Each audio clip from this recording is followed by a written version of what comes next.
Mi nombre es Esteban. Tenía 65 años cuando me di cuenta de que mi casa en Ciudad de México estaba más silenciosa que nunca. El reloj del comedor marcaba las 8 de la mañana, y el sonido del péndulo me recordaba que el tiempo avanzaba sin pedir permiso. Desde que mi esposa murió hace 3 años, la soledad se convirtió en mi única compañía. El jardín que ella cuidaba está seco, los libros que solía leer permanecen cerrados, y la mesa del comedor me parece enorme para un solo hombre. Fui un hombre de trabajo, de conquistas. Durante décadas me dediqué a la industria automotriz. Llegué a ser presidente de una de las compañías más grandes del país. Viajé, firmé contratos, construí un nombre. Pero ahora, retirado y viudo, todo ese pasado no me sirve para espantar el vacío que siento cada noche. Fue entonces cuando mi hijo, Julián, apareció un sábado por la tarde con una sonrisa que pocas veces le había visto. Me dijo: «Papá, quiero presentarte a una amiga muy especial». Y detrás de él, entró Verónica Álvarez, una mujer de 45 años, alta, elegante, de mirada intensa. La saludé con cortesía, aunque por dentro me sorprendió su presencia. Hablaba con dulzura, sabía escuchar, hacía preguntas que me desarmaban. Poco a poco, empezó a visitar mi casa con frecuencia. Traía pasteles, contaba historias de viajes y llenaba el aire de una energía que hacía tiempo no sentía. Y sin embargo, no tardé en notar algo extraño. A veces, cuando yo me levantaba a buscar café, la forma en que ella miraba a Julián me incomodaba.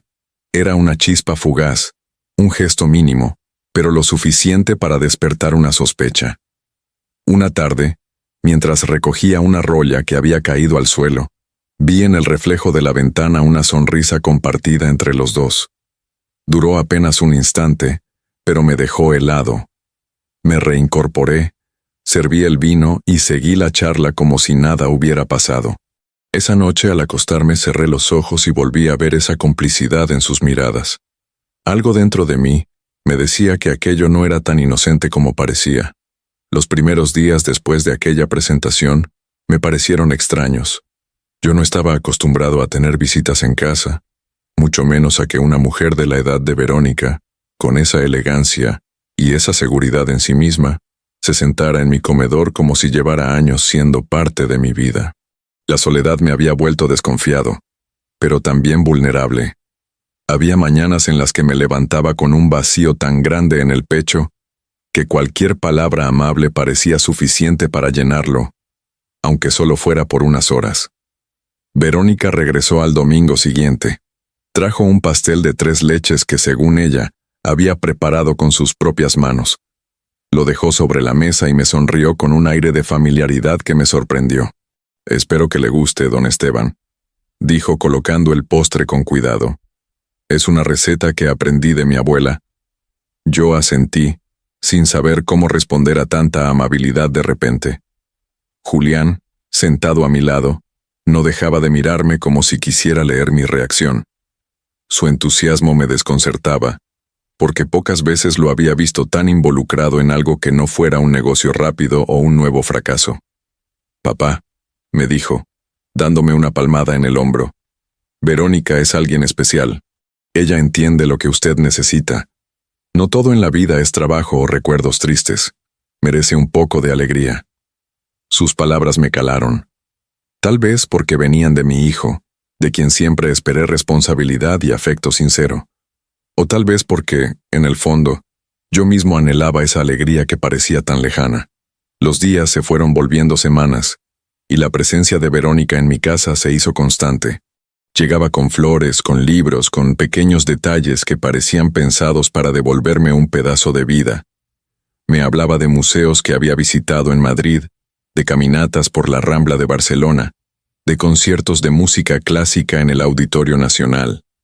Sus relatos eran tan vívidos que a veces yo cerraba los ojos y podía imaginarme allí, acompañado, joven, otra vez. Comenzamos a cenar juntos con frecuencia. Ella cocinaba algunas veces. Otras pedía comida de restaurantes que yo jamás había probado. Yo pagaba siempre, claro está. pero no me importaba. Era un precio bajo por sentirme acompañado. Julián, por su parte, celebraba cada encuentro como si fuera una victoria personal. «¿Ve, papá?», decía, levantando su copa de vino. Le dije que esto era lo que necesitaba. Yo sonreía, aunque algo dentro de mí todavía dudaba. Era demasiado repentino. Y sin embargo la risa de Verónica me envolvía. Sus palabras suaves me acariciaban el oído, y mi corazón cansado encontraba refugio en esa ilusión de compañía. Una noche, después de cenar, Verónica se quedó más tiempo del habitual. Julián había salido a tomar una llamada y quedamos solos en la sala.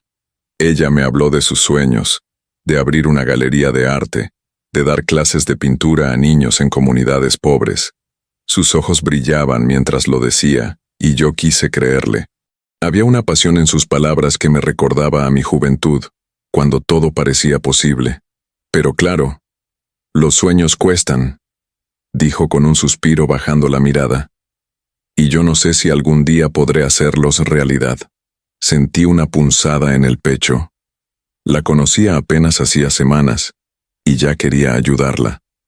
Era como si mi instinto de proveedor, de hombre que siempre había resuelto problemas con dinero y decisiones firmes, se activara de nuevo. Al día siguiente, Julián me habló de lo mismo. «Papá, ¿escuchó lo que Verónica le contó ayer? Lo de la galería de arte. Es una gran idea.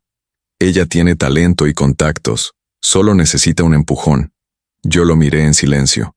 Su insistencia me incomodaba, pero al mismo tiempo, me hacía pensar que quizás mi hijo, por una vez, estaba involucrado en algo positivo. Tal vez había cambiado. Tal vez quería ayudar a alguien de verdad. Verónica seguía apareciendo con sonrisas y palabras dulces. Empezó a traerme pequeños regalos. Una corbata elegante, una botella de vino español, un libro de poemas. Cada detalle iba acompañado de un gesto de ternura, un roce en la mano, una mirada prolongada. No puedo negar que mi corazón se aceleraba. Después de tantos años solo, la idea de sentirme deseado, de creer que alguien veía en mí algo más que un viejo cansado, me daba fuerzas. Comencé a vestir mejor, a cuidarme más. Incluso retomé mi hábito de caminar por el parque todas las mañanas, con la esperanza de que ella notara mi esfuerzo. Pero también estaban esos momentos fugaces, esas grietas en la fachada perfecta. Una tarde, mientras hablábamos en el comedor, me levanté para buscar un álbum de fotos. Al regresar encontré a Julián y Verónica intercambiando una mirada que me heló la sangre. No era una mirada cualquiera. Era rápida, cómplice, como un mensaje secreto que yo no debía descifrar. Me senté sin decir nada, pero mi mente no pudo apartar esa imagen. Había algo que no encajaba. ¿Desde cuándo Julián estaba tan interesado en mi bienestar? ¿Por qué Verónica parecía saber siempre qué decir para ganarse mi confianza? Aquella noche, mientras intentaba dormir, las dudas me carcomían. Recordé el pastel, las flores, las conversaciones sobre arte. Todo podía ser real, o podía ser una farsa cuidadosamente construida. No lo sabía aún, pero esa sospecha sería el comienzo de una cadena de acontecimientos que cambiarían mi vida para siempre. Con el paso de las semanas, mi vida comenzó a cambiar de maneras que nunca imaginé. Yo, que había pasado años encerrado en una rutina gris, de repente me vi rodeado de atenciones, de sonrisas y de pequeños gestos que despertaban en mí una ilusión adormecida. Verónica se convirtió en parte de mis días. No había semana en que no apareciera con algún detalle. Una botella de vino, un libro de poemas, una bufanda de seda. Y yo, en un intento desesperado de aferrarme a esa chispa de vida, empecé a corresponderle con regalos que iban más allá de lo razonable. Al principio fueron flores, luego perfumes franceses.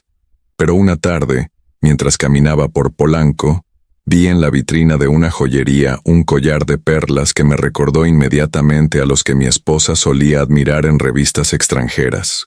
Me quedé observándolo, pensando que quizá aquel objeto podía simbolizar lo que empezaba a sentir. La posibilidad de volver a ser importante para alguien. Sin pensarlo demasiado, entré y lo compré. El precio era alto, incluso para mí, pero me convencí de que valía la pena. Esa noche, cuando le entregué la caja a Verónica, sus ojos se abrieron con una mezcla de sorpresa y triunfo. Fingió resistencia. «No, Esteban, esto es demasiado», dijo, acariciando el estuche sin abrirlo. «Para mí no lo es», respondí casi suplicando que lo aceptara. «Solo quiero que lo tengas». Ella lo tomó al fin. Se levantó de la silla y me abrazó. Fue un gesto breve, pero suficiente para hacerme sentir un hombre distinto, rejuvenecido, como si hubiese recuperado la capacidad de conquistar. Julián, sentado frente a nosotros, aplaudió como si celebrara una victoria. «Eso, papá», dijo riendo. «Así se hace». Me incomodó su entusiasmo, pero lo ignoré. Pensé que quizá estaba contento de verme feliz, aunque algo en su mirada me resultaba extraño, como si detrás de esa sonrisa hubiera un cálculo que no alcanzaba a descifrar. Las cenas se hicieron más frecuentes. Verónica se sentaba siempre a mi lado, reía con mis anécdotas de juventud, me hacía preguntas sobre mis viajes de negocios, sobre los autos que había ayudado a fabricar, sobre las ciudades que había recorrido. Yo hablaba y hablaba, sintiéndome escuchado después de tanto tiempo, y sin embargo, había momentos en los que me sorprendía observando el rostro de mi hijo. En lugar de alegría sincera, lo que veía en sus ojos era un brillo de satisfacción que nada tenía que ver con mi bienestar. Un viernes por la noche fuimos a un restaurante elegante en la Roma. La mesa estaba llena de platos exquisitos y copas de vino importado. Verónica, radiante con el collar de perlas colgado en su cuello, parecía disfrutar de cada detalle. Yo estaba encantado de verla feliz, pero cuando pedí la cuenta, Julián se apresuró a tomarla. «Papá paga, por supuesto», dijo con naturalidad, como si aquello fuera lo más lógico del mundo. No protesté. Estaba acostumbrado a cubrir todos los gastos, aunque su tono me sonó como una orden disfrazada de costumbre. Verónica me miró con ternura, apoyó su mano sobre la mía y susurró: «Gracias por todo, Esteban. No sabe lo que significa para mí». Su voz me estremeció. Por un instante quise creer cada palabra. Pero al salir del restaurante mientras buscábamos un taxi, vi cómo Julián y ella se miraban de una forma que me resultó insoportable. Fue un gesto rápido, apenas un cruce de miradas, pero allí había algo que no me gustó nada. No era gratitud, no era complicidad inocente. Era otra cosa, un lenguaje silencioso entre ellos, como si compartieran un secreto al que yo no estaba invitado. Me obligué a ignorarlo. Esa noche, al llegar a casa, guardé silencio. Me serví un whisky y me quedé mirando el reflejo de Verónica en el espejo del salón mientras hablaba con mi hijo. Sonreían demasiado. Yo asentía de lejos, pero mi mente bullía de preguntas. ¿Por qué una mujer como ella se interesaría en mí de repente? ¿Por qué Julián, que tantas veces había despreciado mis consejos, ahora parecía tan empeñado en empujarme hacia sus brazos? Apagué las luces más tarde de lo habitual, incapaz de dormir. Me tumbé en la cama con la sensación de que algo se me escapaba de las manos. El brillo del collar de perlas todavía estaba en mi memoria, pero en lugar de alegrarme, empezó a pesarme como un recordatorio de que quizá estaba comprando afecto, no recibiéndolo. Y mientras el silencio llenaba la habitación, no pude apartar de mi mente aquella imagen fugaz. Los ojos de mi hijo y los de Verónica cruzándose en una mirada que no era para mí. No pasó mucho tiempo antes de que Verónica comenzara a hablarme de sus proyectos.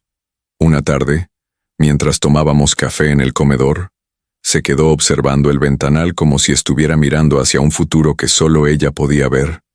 Luego suspiró y me dijo con voz grave: «Siempre he soñado con abrir una galería de arte en Guadalajara. No sería solo un negocio. Sería un espacio para los jóvenes artistas, para la cultura. Quiero hacer algo que deje huella». La miré en silencio.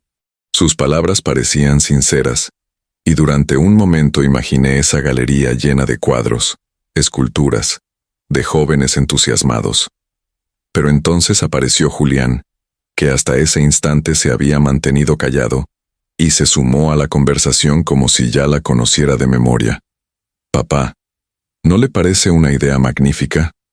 Verónica tiene talento y contactos. Solo necesita un pequeño empujón para hacerlo realidad. Un pequeño empujón. Así lo llamó. Como si se tratara de un detalle sin importancia. Verónica sonrió, bajó la mirada y jugó con la taza de café entre sus manos. Pero claro, abrir una galería implica gastos, y yo no sé si alguna vez podré reunir lo suficiente. Yo asentí sin comprometerme. La idea de volver a invertir dinero me incomodaba. Pasé toda mi vida trabajando, y aunque mi fortuna estaba asegurada, me cansaba la sensación de que todos a mi alrededor esperaban que yo siguiera resolviendo sus vidas con mi billetera.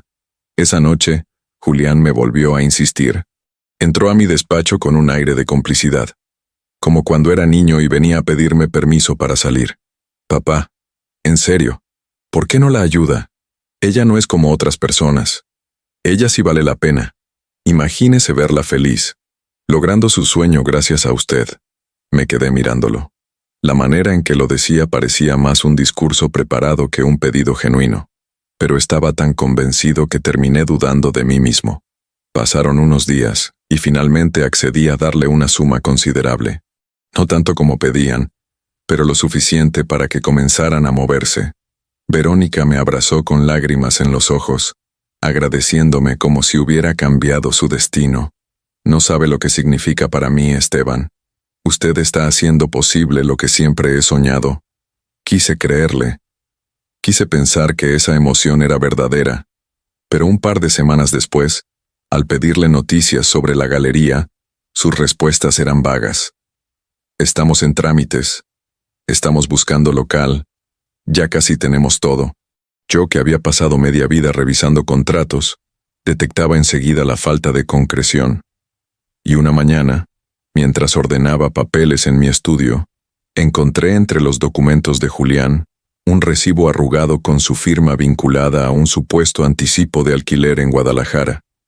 El detalle que me heló la sangre fue que la dirección anotada no correspondía a ninguna galería. Era un local cerrado desde hacía años. Guardé el papel en mi bolsillo y no dije nada. Esa noche, durante la cena, observé cómo Verónica reía con Julián y cómo mi hijo me miraba esperando mi aprobación, como si todo estuviera bajo control.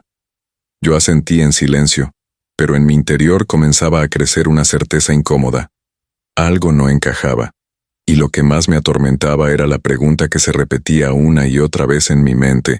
¿Qué papel jugaba realmente mi hijo en todo esto? Unos días después de aquel episodio con la supuesta galería, Verónica me propuso algo inesperado. Estábamos en la sala, tomando un café después de la cena, cuando de pronto me dijo con entusiasmo: Esteban, deberíamos viajar. No para gastar, sino para compartir experiencias, para salir de la rutina. Quiero que vea con mis ojos Barcelona, Madrid, lugares que amo y que siempre me inspiran. La propuesta me dejó desconcertado. Hacía años que no salía del país, desde que me retiré de la empresa. En otro tiempo viajaba constantemente por negocios, ferias internacionales, reuniones con fabricantes europeos, congresos de automoción. Pero esos viajes eran de trabajo, llenos de horarios, trajes formales y contratos por firmar. Un viaje por placer, acompañado de una mujer que apenas conocía, sonaba a un mundo distinto. Julián, que había estado escuchando desde el sillón, no tardó en intervenir. Papá, sería perfecto. Imagínese ustedes dos en Barcelona, caminando por la Rambla, visitando museos, disfrutando la vida. Usted se lo merece. Lo dijo con tanta convicción que, por un instante, creí que hablaba en serio. No veía el brillo extraño en sus ojos, ese destello de ambición disfrazado de cariño. La idea empezó a rondar en mi mente, y como siempre había hecho, saqué la billetera para resolver lo que otros solo soñaban. Organicé el viaje en cuestión de días. Pasajes de avión en clase ejecutiva, reservas en hoteles de lujo, cenas programadas en restaurantes de renombre. Todo lo pagué yo, como siempre. El vuelo a Barcelona fue largo, pero Verónica lo hizo parecer ligero. Me hablaba de arquitectura, de arte, de cómo Gaudí había transformado la ciudad. Yo la escuchaba, fascinado, como un estudiante atento a su maestra. Julián, a mi lado, dormitaba con una sonrisa satisfecha. Llegamos de noche y desde el taxi vi las luces de la ciudad reflejadas en los edificios modernos, mezclados con la historia de las piedras antiguas. El hotel quedaba cerca del Passeig de Gracia, un edificio imponente con mármoles y lámparas de cristal. Verónica suspiró al ver el vestíbulo y dijo: «Este lugar es digno de usted, Esteban». En Barcelona caminamos por la Rambla, visitamos la Sagrada Familia, recorrimos el mercado de la Boquería. Verónica parecía en su elemento. Hablaba con seguridad de cada rincón. Me tomaba del brazo en público, aunque siempre de manera controlada, sin gestos excesivos. Yo me dejaba llevar, pero a veces notaba cómo se apartaba sutilmente cuando intentaba acercarme un poco más. No era rechazo abierto, era una distancia medida, como si quisiera mantenerme justo en la línea del deseo y la ilusión. Una noche cenamos en un restaurante frente al mar. El vino fluía, las luces reflejaban en sus perlas, y yo sentía que el mundo me pertenecía de nuevo. Julián brindó en mi honor, agradeciendo la vida, agradeciendo a Verónica, agradeciendo el momento. Era todo tan perfecto que me dolía la posibilidad de que no lo fuera. Días después viajamos a Madrid. Allí, entre museos y paseos por el Retiro, comenzó a crecer en mí una inquietud. Una madrugada, en el hotel, me despertó una risa contenida. Me levanté, y al pasar por el pasillo escuché voces apagadas. Reconocí la de Julián y también la de Verónica. Me acerqué despacio. Sus palabras eran casi un susurro, pero entre risas escuché mi nombre. Me quedé quieto, con el corazón latiéndome en la garganta. No pude captar la frase completa, pero bastó escuchar cómo ella decía «Esteban», con un tono burlón para que algo dentro de mí se resquebrajara. Volví a mi habitación con pasos lentos, intentando convencerme de que estaba imaginando cosas, de que el cansancio me jugaba una mala pasada. Pero en el fondo lo sabía. Había escuchado lo suficiente. Esa noche no dormí.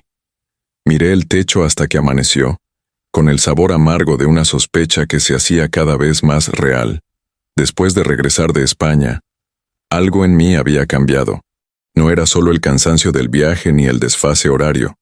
Era la certeza incómoda que me había acompañado desde aquella noche en Madrid, cuando escuché las risas y susurros de Julián y Verónica en el pasillo.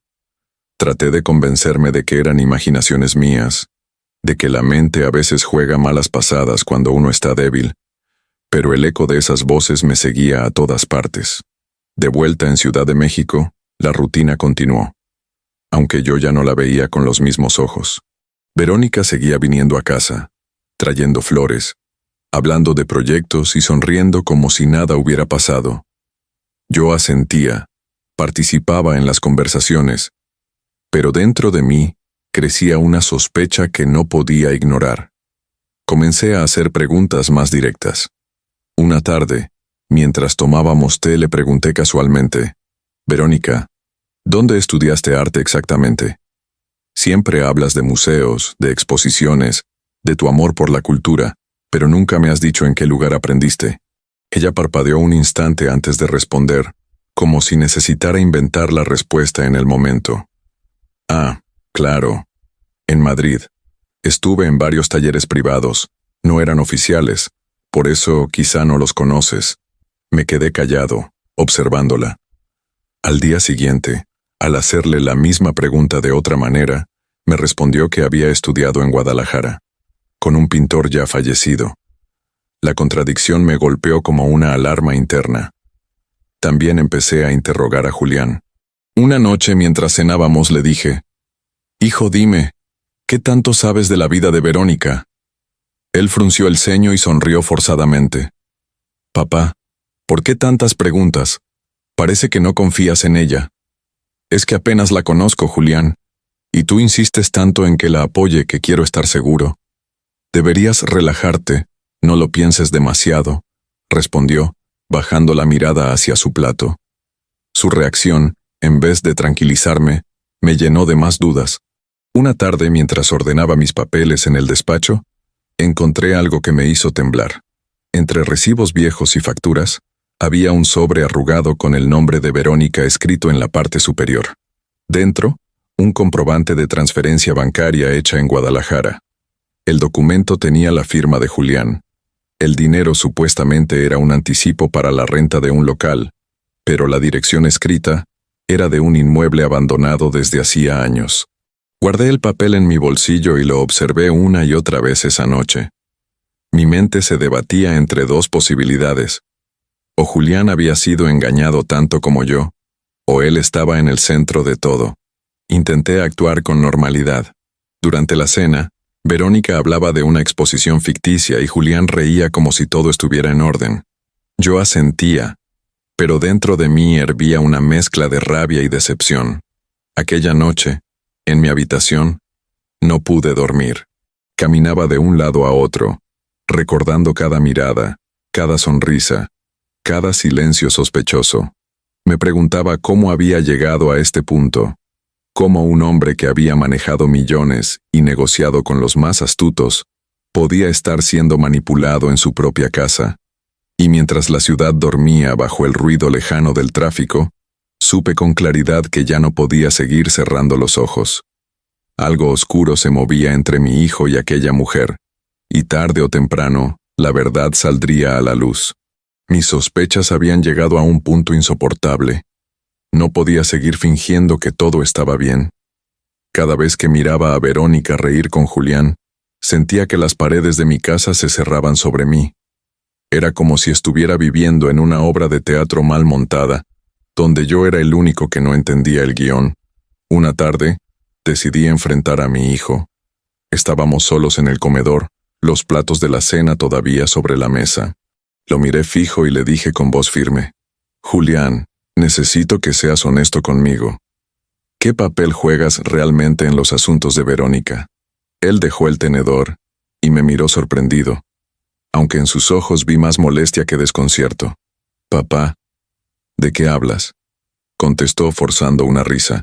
Estás exagerando. No estoy exagerando. Encontré un recibo firmado por ti, un anticipo de renta en Guadalajara para un local que ni siquiera existe. No me mientas, Julián. El rostro de mi hijo se endureció. Durante unos segundos no dijo nada.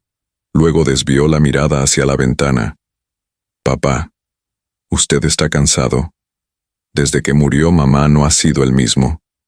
A veces imagina cosas, ve fantasmas donde no los hay. Sus palabras me dolieron más que un golpe. Que mi propio hijo usara mi soledad como excusa para desviar mis preguntas me hizo sentir humillado. Antes de que pudiera responder, Verónica entró en la sala. Llevaba una blusa clara y el collar de perlas que yo mismo le había regalado. Al verme serio, fingió preocupación. ¿Qué pasa, Esteban?, preguntó con dulzura. ¿Por qué esa cara? Julián habló antes de que yo pudiera hacerlo. Papá cree que estamos tramando algo. Ella abrió los ojos, como si aquello la hubiera herido profundamente. ¿Cómo puede pensar eso de mí?, dijo con la voz quebrada. Yo solo quiero acompañarlo, darle un poco de alegría. ¿Acaso no confía en mí? Me quedé mudo. La escena estaba tan bien representada que por un instante dudé de mí mismo. Verónica incluso dejó escapar una lágrima. Y Julián se levantó para consolarla, lanzándome una mirada de reproche como si yo fuera el villano de la historia. No respondí. Me levanté y caminé hasta mi despacho, con el corazón ardiendo en el pecho. Sabía lo que había visto, lo que había escuchado en Madrid, lo que había encontrado en esos papeles. Y sin embargo, frente a sus lágrimas y a las palabras de mi propio hijo, me sentía acorralado. Esa noche no pude dormir. Me quedé sentado en el sillón con la lámpara encendida, revisando mentalmente cada detalle de las últimas semanas. Y entonces recordé las palabras de un viejo amigo, Vargas, abogado y confidente de mis años de trabajo. Esteban, abre los ojos, no todo el que sonríe te quiere bien. La frase resonaba como un eco implacable. Sabía que no podía ignorar más la verdad. Algo turbio se estaba cocinando en mi propia casa, y si no hacía nada, pronto sería demasiado tarde. Pasaron unos días después de aquella discusión amarga, y yo intentaba mantener la calma, observando cada gesto, cada palabra de Verónica y de Julián. Estaba convencido de que algo no estaba bien, pero aún no tenía pruebas suficientes para desenmascararlo sin quedar como un paranoico. Fue entonces cuando llegó la siguiente jugada de su plan. Una tarde, Verónica apareció en mi casa con el rostro pálido y los ojos cansados. Se sentó en el sillón con un aire abatido, y antes de que yo pudiera preguntar qué le pasaba, me dijo en voz baja: «Esteban, me han dado una noticia terrible. Necesito una cirugía urgente. No quise decírtelo antes porque no quería preocuparte, pero ya no puedo ocultarlo». Me quedé helado. La miré fijamente, intentando entender. «¿Qué cirugía?», pregunté, sintiendo cómo mi corazón empezaba a acelerarse. Ella suspiró, se llevó la mano al pecho y murmuró algo sobre un problema delicado que requería una operación inmediata. Evitaba dar demasiados detalles, pero su tono era convincente, lleno de dramatismo. «El problema», continuó, «es que la cirugía es costosa y yo no tengo los recursos». En ese momento apareció Julián, como si hubiese estado esperando su señal. Se colocó a su lado, tomó su mano y la apretó con gesto protector. «Papá, no podemos dejarla sola en esto. Verónica necesita ayuda, y nosotros somos su única familia. Usted tiene los medios. No podemos dejar que se muera». Sentí un golpe en el pecho al escuchar esa palabra. Morir. Miré a Verónica, que agachaba la cabeza y dejaba escapar una lágrima perfectamente calculada. «¿Cuánto necesitan?», pregunté con voz apagada. Ella no dijo nada. Fue Julián quien habló, con rapidez. 100,000 pesos para empezar. Después se verá lo demás. Me quedé en silencio, observándolos. Todo parecía demasiado perfecto. La enfermedad repentina, la urgencia de dinero, el discurso dramático. Recordé el recibo de Guadalajara, recordé las risas en Madrid, recordé cada mirada cómplice. «Lo pensaré», dije al fin, levantándome del sillón. Vi cómo Julián fruncía el ceño, decepcionado por no obtener de inmediato lo que pedía. Verónica, en cambio, se levantó y me abrazó suavemente, como si quisiera doblegar mi resistencia con ternura. Esa noche apenas dormí. En mi cabeza se mezclaban imágenes de hospitales, bisturís y la posibilidad de que todo fuera una farsa. ¿Y si realmente estaba enferma? ¿Y si mi negativa la condenaba? La duda me carcomía. A la mañana siguiente, decidí verificar. Llamé a un viejo conocido, médico de confianza, y le pregunté discretamente por el supuesto diagnóstico que Verónica había mencionado. Me respondió que no existía registro alguno, que aquella dolencia no era coherente con los síntomas que ella había descrito. La confirmación me cayó como un balde de agua fría. No solo me estaban manipulando, lo hacían jugando con mi compasión, con mi miedo a perder otra vez a alguien cercano. Guardé silencio. No les dije nada. Fingí que necesitaba más tiempo, pero dentro de mí la rabia crecía. Sabía que el momento de la verdad se acercaba y que no podía seguir tolerando aquel teatro. Y mientras observaba a Julián y a Verónica conversar en mi sala, como si la casa fuera de ellos, sentí que la traición me estaba ahogando. No tuve que esperar mucho para que las sospechas que me corroían se volvieran certezas. Una mañana, al salir de casa, encontré un sobre sin remitente debajo de la puerta. Era delgado, doblado con cuidado, y en la esquina estaba escrito mi nombre con letra desconocida. Lo abrí con manos temblorosas, y dentro había varias fotografías impresas. En la primera, reconocí a Verónica y a Julián caminando juntos por una calle de la colonia Roma, tomados del brazo como una pareja. En la segunda, los vi entrando a un hotel, riendo con la familiaridad de quienes no ocultan nada. En la tercera, estaban en una terraza, demasiado cerca uno del otro, brindando con copas de vino. El mundo se me vino abajo. Sentí un frío recorrerme el cuerpo, una mezcla de rabia y vergüenza. La confirmación estaba allí, frente a mis ojos. No era mi imaginación, no eran sospechas sin fundamento. Mi hijo y aquella mujer me habían engañado desde el principio, y lo habían hecho con cálculo, con paciencia, con la crueldad de quienes saben exactamente dónde herir. Guardé las fotos en mi escritorio, respirando con dificultad. Pensé en confrontarlos de inmediato, pero me contuve. Decidí esperar, observar, ver hasta dónde estaban dispuestos a llegar. Esa misma tarde Verónica llegó con su habitual sonrisa como si nada pasara. Me saludó con un beso en la mejilla y colocó sobre la mesa un paquete envuelto en papel dorado. «Un detalle para ti, Esteban», dijo dulcemente. Lo abrí. Era una corbata de seda italiana. Fingí agradecimiento, aunque por dentro me hervía la sangre. ¿Cómo podía tener la desfachatez de traerme regalos después de lo que había visto? Durante la cena, Julián bromeaba. Hablaba de negocios, me pedía consejos que no escuchaba realmente.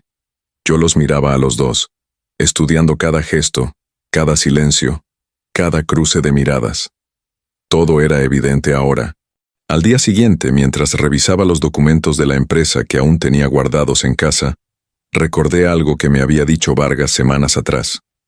Esteban, un hombre puede perder todo menos su dignidad. Si sospechas, busca pruebas, y cuando las tengas, no dudes. La vida me había puesto esas pruebas en la mano, en forma de fotografías. Y aunque el dolor me partía el alma, también me daba fuerza. Una noche, Verónica se presentó sola en mi casa. Llevaba un vestido sobrio y el cabello recogido. Se sentó frente a mí fingiendo estar preocupada. «Esteban, noto que estás distante», dijo, con tono casi maternal. «¿Pasa algo?» Yo la observé sin decir nada. La imagen de ella abrazando a mi hijo en la foto me taladraba la mente. Verónica siguió hablando con una ternura calculada. «Yo te aprecio de verdad. No quiero que pienses lo contrario. Si hay algo que te inquieta, dímelo». Me mordí los labios. Tenía ganas de gritarle en la cara que sabía la verdad, que tenía las pruebas. Pero decidí esperar un poco más. Necesitaba escuchar de sus propios labios la confirmación de la traición. Aquella noche, en la penumbra de mi habitación, extendí las fotos sobre la cama y me quedé mirándolas una por una. Me dolía reconocer que el hijo al que crié, el hijo al que di todo, se había convertido en un cómplice de semejante engaño. Me dolía aún más pensar que aquella mujer había jugado con mi soledad, con mi necesidad de sentirme querido, para vaciar mis bolsillos. Y mientras la ciudad seguía su curso allá afuera, entendí que se acercaba el momento de enfrentar la verdad cara a cara, aunque me destrozara el alma. No pude seguir callando. Las fotografías eran una losa que me aplastaba el pecho cada vez que las veía, y aunque había intentado convencerme de esperar, de buscar el momento adecuado, llegó un día en que ya no aguanté más. Era un domingo por la tarde. El sol entraba por las ventanas del salón, y yo estaba sentado en mi sillón de cuero, con las fotos extendidas sobre la mesa de centro. Julián y Verónica llegaron juntos, riendo, como si fueran dueños de la casa. Traían bolsas con comida y una botella de vino caro, listos para otra de esas cenas que a mí me parecían cada vez más un banquete en honor a su cinismo. Los observé entrar sin levantarme. Verónica dejó la botella en la mesa y se inclinó hacia mí para saludarme, pero levanté la mano y la detuve. «Siéntense», dije con voz seca. Ambos intercambiaron una mirada rápida, nerviosa. Julián fingió una sonrisa. «¿Qué pasa, papá?» «Parece serio». Sin responder, tomé las fotos y las lancé sobre la mesa. El silencio que siguió fue pesado, denso. Verónica palideció de inmediato. Julián recogió una de las imágenes y la sostuvo en el aire, intentando mantener la compostura. «¿De dónde sacaste esto?», preguntó, con un tono que intentaba sonar indignado, pero que traicionaba miedo. «No importa de dónde», respondí apretando los dientes. «Lo que importa es lo que muestran». Verónica intentó hablar, pero le temblaba la voz. «Esteban, no es lo que piensas». Golpeé la mesa con el puño, interrumpiéndola. «No me mientas, he visto suficiente. Los escuché en Madrid, encontré los recibos falsos y ahora esto. Todo encaja. Ustedes han jugado conmigo, con mi soledad, con mi necesidad de sentirme acompañado. ¿Y sabes qué es lo peor, Julián? Que tú eres mi hijo». El rostro de mi hijo se endureció. Ya no había fingimiento, ya no había careta. Sus labios se curvaron en una sonrisa fría. Papá, no exageres. Eres viejo, vulnerable. Solo intentamos asegurarnos un futuro. ¿De verdad esperabas que alguien como Verónica se enamorara de ti por lo que eres, y no por lo que tienes? Sus palabras me atravesaron como un cuchillo. Me quedé helado, mirando a aquel hombre que había criado, alimentado, educado, y que ahora me hablaba con el desdén de un extraño. Verónica, en cambio, bajó la mirada. No intentó defenderse más. El silencio de su complicidad lo decía todo. Me levanté del sillón, temblando de ira, y señalé la puerta. Fuera de mi casa. Los dos. «Papá, no digas tontería», empezó Julián. «¡Fuera!», grité con una fuerza que no sabía que aún tenía. Se quedaron quietos unos segundos, como si dudaran de que hablara en serio. Pero cuando me vieron avanzar hacia ellos con las fotos en la mano, comprendieron que ya no había vuelta atrás. Julián recogió la botella de vino con gesto violento y la arrojó al suelo, donde estalló en 1000 pedazos. «Te vas a arrepentir de esto, viejo», escupió, antes de salir de la sala. Verónica lo siguió en silencio, sin mirarme. Cuando la puerta se cerró, me quedé solo en el salón, con los vidrios rotos y el olor del vino impregnando el aire. Sentí que el corazón me pesaba como nunca antes. No era la pérdida del dinero lo que me destrozaba, era la traición, la certeza de que el hijo al que lo di todo había elegido ser mi verdugo. Esa noche me senté en la penumbra, con las fotos todavía en mis manos, preguntándome cómo un hombre puede sobrevivir cuando descubre que su propia sangre conspira contra él. Los días posteriores a aquella confrontación fueron de un silencio insoportable. La casa, que antes ya me parecía demasiado grande para un solo hombre, se volvió aún más fría. No escuchaba la risa forzada de Julián, ni las frases dulces y calculadas de Verónica. Solo el eco de mis pasos y el tic-tac del reloj de pared me recordaban que seguía vivo. Al principio sentí una especie de alivio. Por fin se habían ido, por fin la máscara había caído. Pero el alivio duró poco. En su lugar, llegó una soledad amarga, más pesada que nunca. Me sentaba en el sillón con las fotos todavía en la mesa, repasando una y otra vez cómo había permitido que me arrastraran a esa farsa. Fue Vargas quien me abrió los ojos definitivamente. Lo cité en un café del centro, lejos de mi casa, porque intuía que Julián podía aparecer en cualquier momento para intentar convencerme, o peor aún, intimidarme. Vargas escuchó toda mi historia sin interrumpir, y al final dijo con calma: «Esteban, no se trata solo de dinero. Esto es un abuso emocional. Han jugado con tu confianza, con tu necesidad de compañía. Debes protegerte, incluso legalmente. No quería llegar a tribunales, no quería un escándalo, pero comprendía que debía poner límites». Vargas me sugirió cambiar mis cuentas, revisar mis bienes, reforzar mi seguridad personal. Y como si hubiera leído mis pensamientos, esa misma semana recibí la primera amenaza velada.